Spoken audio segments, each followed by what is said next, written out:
Hello, everyone. For those who don't know me, I'm Kat. I'm a wife, a homeschool mom, and an avid reader. For everyone else, welcome back. It is August, and in my state, that means students have already returned back to school. We don't start our co-op until after Labor Day, but as a previous student, and as a teacher, I love this time of year to escape from the back to school worries by reading back to school books. These books that I'm going to talk about today are going to be grouped into three different age ranges, along with kind of different genres as well. So, to start off with, we're going to look at some middle grade back to school reads. So, there is always the low hanging fruit, regardless of where you stand on the author. But the first middle grade back to school book that I think of is Harry Potter and the Sorcerer's Stone. Although any of them I think would fit well under this topic. I know some people are very offended by some of the author's comments that she has made in the past. And so if that's you, this obviously would not be a great choice. But whenever I think back to school, my mind automatically goes to the Harry Potter series by J.K. Rowling, um, just because it is all about a magical academy. All right, moving on to a back to school read that does not have as much controversy around it, and that is Roald Dahl's Matilda. This book I absolutely love, and I'm really excited that I'm going to get the chance to introduce it to my first and second grade readers. Now, in my first and second grade readers class, I'm doing all of the reading and they're just enjoying the story. So, as a read aloud, this one is great for even as young as kindergarten.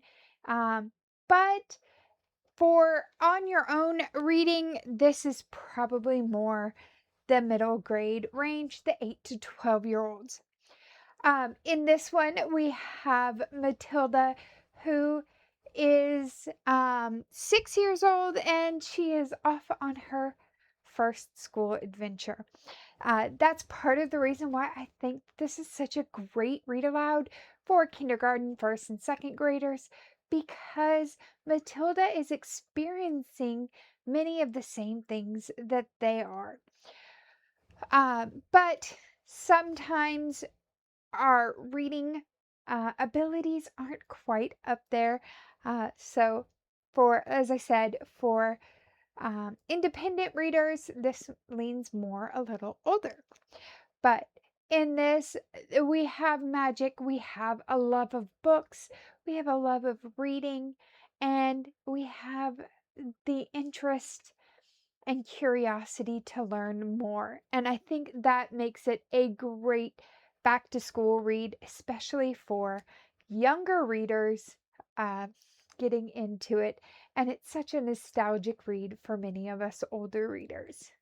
All right, so again, another middle grade reader book that um, is great for early students, and even I would say early readers could get in on at least helping in reading this one. And this is the third one in the series, so don't freak out. I do know. But Ralph S. Mouse by Beverly Cleary. This one is the third in the Mouse and the Motorcycle series. A lot of my boys love the Mouse and the Motorcycle because it revolves more around things that boys like. But in Ralph S. Mouse, Ralph goes to school. And that's why I'm putting it here in the back to school reads, instead of just a set of readers for young students, or even putting the first book. So we have Ralph, and he's going to attend school with Ryan. And so this one is such a great one. A lot of nostalgia for older adults, and just a lot of fun in visiting Ralph and his adventures. All right. And that brings me to another middle grade reader. Again, this one for independent readers is probably that 8 to 12 range, but kids of all ages, even adults, love this one, and that is E.B. White's Charlotte's Web. While this one doesn't take place at a school, we do have Fern, who goes to school during the day, and we see what Wilbur is up to in between, or while she's at school. So, a lot of fun. I love Charlotte's Web. This is such a nostalgic read for me again, but at the same time, it is beloved by all kids. Um, it's fun to see the animals talk and introduce young readers to Charlotte's Web. Okay, so moving on to young adult. In these, I have a few genres that I'm going to stick with just because I feel that these ones are really well done for that genre, and the back to school vibe fits really well into it. And so we're going to start with science fiction. The first one is Suzanne Young's Girl with Sharp Sticks. This is book one. It's a 3-book trilogy, and just really well done. I think that the maturity level of the students in this one can be enjoyed by both young adults and adults without relying too much on teenage drama. In this one, we have the Innovations Academy, and the girls here are both beautiful and very smart, very well behaved, or at least so it seems. There are some secrets going on with the academy, and that start to come to light. Very interesting series. I don't want to give away too much with this one because the twist toward the end is really what drives me to enjoy picking this one up again and again. So Girls with Sharp Sticks, um, series, really good, uh, great for back to school.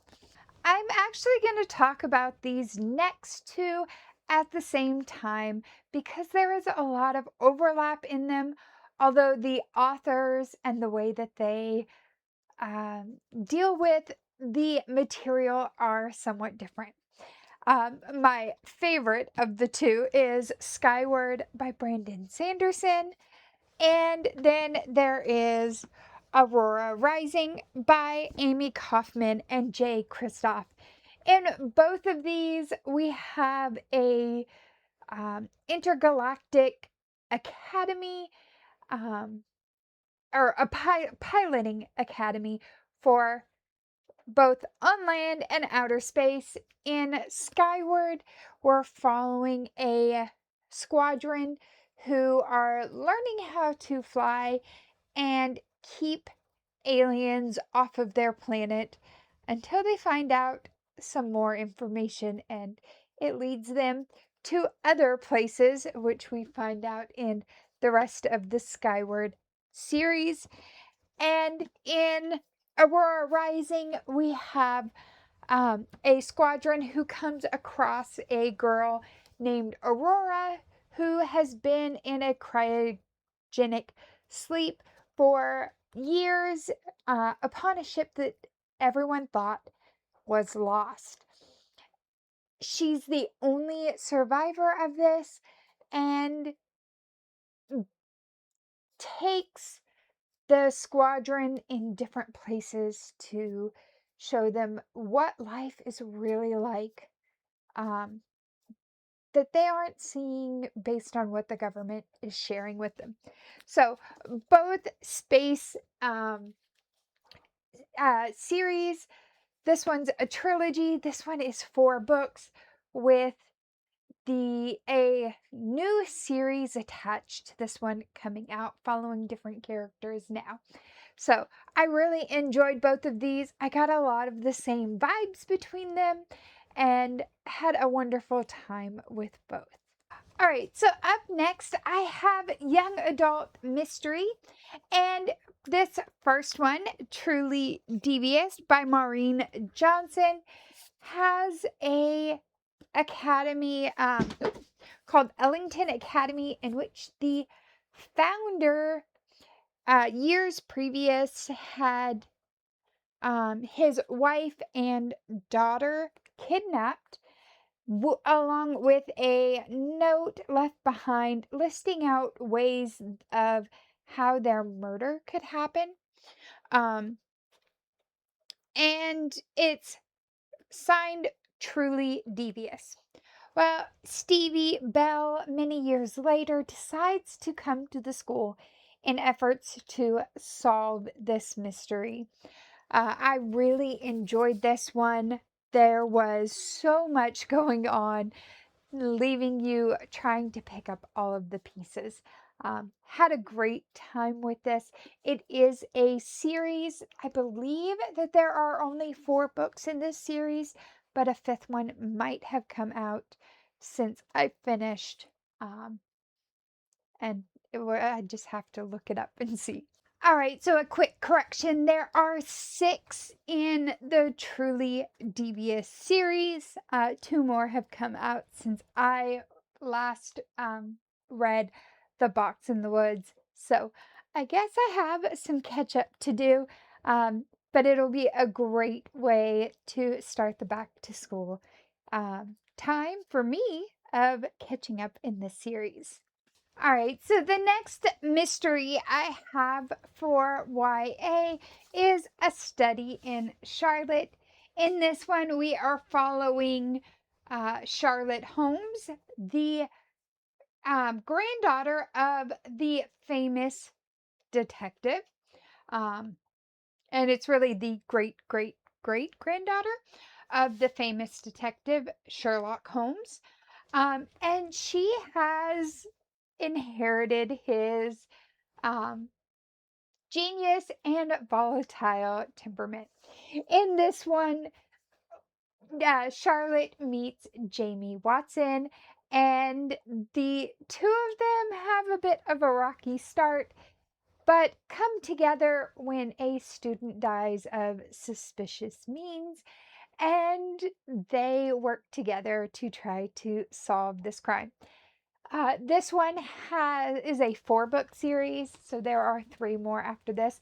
I have only personally read this first one, but have really enjoyed it so far. Moving into YA fantasy romance, I can't do this list without bringing out Stephanie Meyer's Twilight series. In this one, we have Bella, who has moved from Arizona with living with her mom to Washington and living with her dad. And in this one, if you don't know anything about this series, she meets Edward Collins, who happens to be a vampire. And the story in this one is just a lot of fun.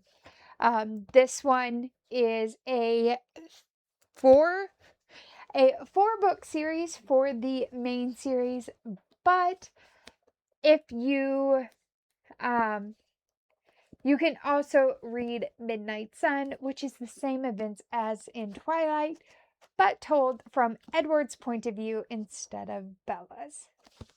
Up next, we have Alchemy of Souls. This one is by Adriana Mather, and we have Grayson and Eloise who are working together due to events during their testing into a prestigious magical academy, and they're having to solve a mystery working together so that they both can continue on into this school, or else they will both be kicked out. This next one is classified as YA, but we're following characters as they grow, and so I feel really goes more into adult. But if you have a YA reader and you think that this one might interest them, just know going in that this one does move a little more into adult material than I would let my young adult reader read. And that is The Black Witch by Lori Forrest. This first one especially stays very firmly in the YA realm. The writing all the way through the series feels very YA. It's just the material that gets a little mature. So in this one, we have Ellerin Gardner. She is the granddaughter of the Black Witch, and rumors are that Ellerin might become the Black Witch, except Ellerin doesn't seem to have any magical abilities. But she does get to go to the magical academy due to who her grandmother is, and she meets the girl who really seems like she could be the next Black Witch. This series is a lot of fun. There's a lot that goes on. I believe this one is 5 books long, and all of them are pretty chunky books. So it will take you a good few days, if not a few months, to go through this series. But I really enjoyed it, and I think that a reread is on the horizon for me with this series so that I can finish it myself. Okay, so adult fantasy romance, we have Arcana Academy. In this one, we have, I always forget the characters' names, Clara, who has a special ability that she can ink magic into tarot cards. The only problem with that is she is untrained. And in this kingdom, the only way that you can legally ink tarot cards is if you have gone to Arcana Academy. So Clara goes and is accepted into Arcana Academy, where she meets Kalis, the person who runs the school. And they end up going on a mission to find out all of the secrets of the Arcana Academy, along with things that have been hidden from everyone in between. This one currently is a duology. The second one is Prince of Swords. I don't have that copy yet. It just came out in July, and I'm waiting on my copy from Probably Smut that will match this one. Now, I may have given some away there. This is a spicy fantasy romance, so very adult in nature. Just keep that in mind depending on your reading preferences. Well, there are some back to school novels. or series. And there are so many more that I could add to. Uh, I just don't have all the time in the world. But if you think of any back to school books, leave them in the comments, and it may be that I haven't read that one or would like to re enter that world. So leave a comment below of any back to school books, and I will see you next time. Bye.